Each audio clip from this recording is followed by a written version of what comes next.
কি হয়েছে এটা কো? আর ওই মিস্ত্রি আছে না, আর আমি গাড়ি ঠিক করতে দিছি, ও গাড়ি ঠিক করছে তো করছি, সাথে আমার 2 লিটার তেলও নামে খাইলাইছে বেটা। তুই মাথা গরম করিস না, দাঁড়া কিছু একটা করি। এত কিছু বুঝি না, কি করবি তুই? কি করা যায়? আইডিয়া, তুই আমার সাথে আয়।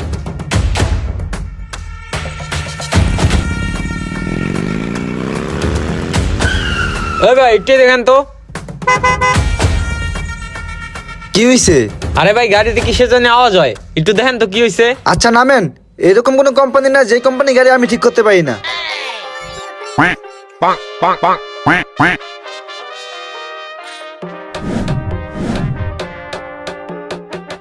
ভাই চাবিটা দেন তো। এই যে ভাই চাবি।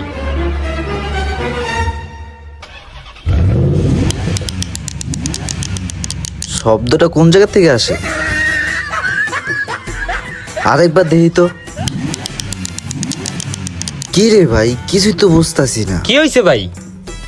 ভাই বুঝতাছি না তো। বুঝবেন কেমনে, আপনি তো কাম পারেন না, কাম পারলে সে বুঝবেন কি হয়েছে। তুই এদিকে আয়, ল জায়গা। আর আপনার আমানত ধরেন, চুরি বাদ দিয়ে একটু কাম করেন।